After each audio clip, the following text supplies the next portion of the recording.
안녕하세요. 글로벌 이슈 코리아입니다. 최근 중국이 황해 일부 구역에 무항해 통제 수역을 일방적으로 지정하면서 한국 어민은 물론 우리 해양 주권까지 위협받는 심각한 상황이 벌어지고 있습니다. 이게 대체 무슨 일이고 우리는 어떻게 대응해야 할까요? 오늘은 이 논란의 본질부터 배경, 그리고 한국의 대응 전략까지 쉽고 흥미롭게 파헤쳐 보겠습니다. 끝까지 함께 하시죠. 일부 중국의 선 긋기 황해 무항해 통제 수역의 실체. 여러분, 요즘 바다 위에서 중국이 선을 긋고 있다는 이야기 들어보셨나요? 최근 중국은 황해서해에 위치한 자신들의 임시조치구역 PMZ 일부를 무항해 통제 수역으로 지정했습니다. 이게 무슨 말이냐고요?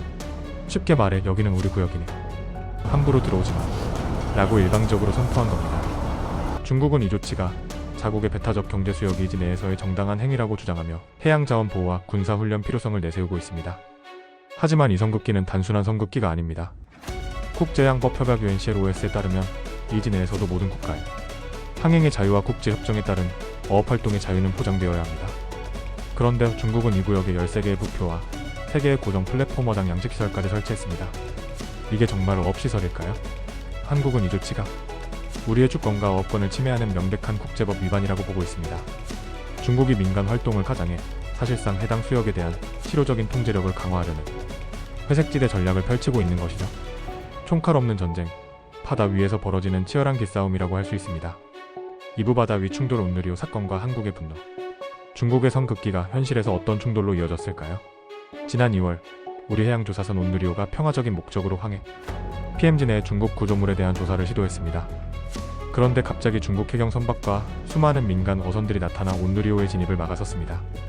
마치 영화의 한 장면처럼 우리 배 주변을 에워싸고 위협적인 기동을 펼치며 조사를 방해한 겁니다. 이 사건은 한국 사회에 큰 파장을 불러일으켰습니다. 대통령실과 국회까지 나서서 이 문제를 공식 이슈로 규정했고 외교부는 즉각 중국의 외교적 항의를 전달했습니다. 우리의 바다에서 우리의 정당한 활동을 방해하는 것은 용납할 수 없다 는 강력한 메시지를 보낸 것이죠.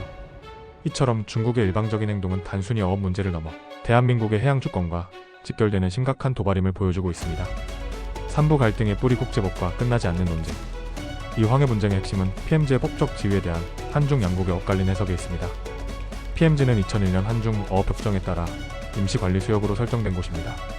즉, 영구적인 주권구역이 아니라 어업 자원을 공동 관리하기 위한 잠시 빌려 쓰는 개념이라는 거죠.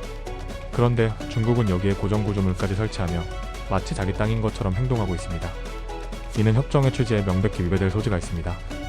중국은 이 구역은 우리 의지에 속하고 해양자원 보호를 위한 합법적 활동이라고 주장합니다.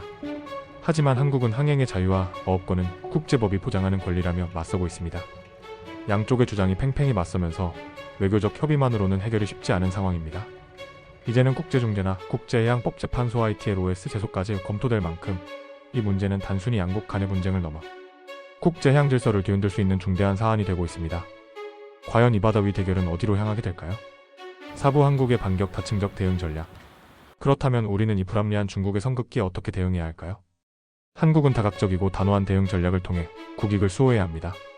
외교적 총력전 외교부는 주한 중국 대사를 소환하고 타자 채널을 통해 이 문제를 공론화하는 등 가능한 모든 외교적 수단을 동원해야 합니다. 이건 아니다 라고 분명히 외쳐야 합니다. 국제사회에 SOS UNCLOS 원칙 위반임을 국제사회에 널리 알리고 UN이나 국제 NGO의 중재와 관심을 요청해야 합니다. 국제 여론의 지지를 얻는 것이 중요합니다. 튼튼한 국내 법적 방패, 우리 해양조사선과 어선들이 PMZ에서 자유롭게 활동할 권리를 법으로 명확히 하고 중국의 위협에 맞서 우리 해군과 해경이 공권력을 집행할 명확한 기준을 마련해야 합니다. 눈부릅 뜨고 감시 위성 감시, 선박자 동식별장 JAIS 등 최첨단 해양 감시 시스템을 총동원해 중국의 불법 활동을 실시간으로 감시하고 즉각적으로 대응할 수 있는 체계를 구축해야 합니다. 오브 미래 시나리오 바다 위 평화냐, 긴장이냐? 이 황해 분쟁은 앞으로 어떤 방향으로 전개될까요? 몇 가지 시나리오를 예측해 볼 수 있습니다. 시나리오 A 법적 전쟁으로 우리가 외교적 항의를 넘어 국제해양법재판소에 중국을 제소하는 겁니다.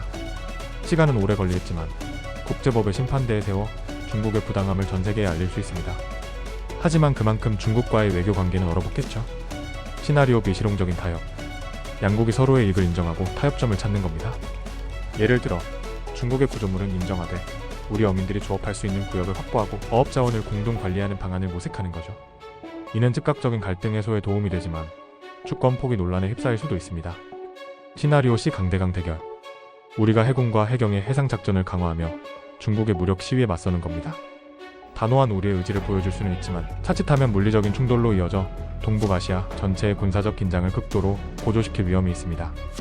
어떤 시나리오를 선택하든 쉽지 않은 길입니다. 우리는 장기적인 국익과 동북아시아의 안정을 최우선으로 고려해야 합니다. 맺은 말. 황해에 그어진 중국의 무항해 통제 수역은 단순한 어업 문제를 넘어 우리 해양 주권과 국제법 그리고 동북아시아 안보의 경계선을 흔드는 중대한 사건입니다. 한국은 외교력, 법적 대응력, 감시 능력, 그리고 국제공조라는 다중 대응 전략으로 이 파고를 넘어서야 합니다. 여러분은 이 복잡한 바다 위 대결, 어떤 시나리오가 가장 바람직하다고 보시나요? 댓글로 여러분의 인사이트를 공유해주세요. 구독, 좋아요, 알림 설정도 부탁드립니다.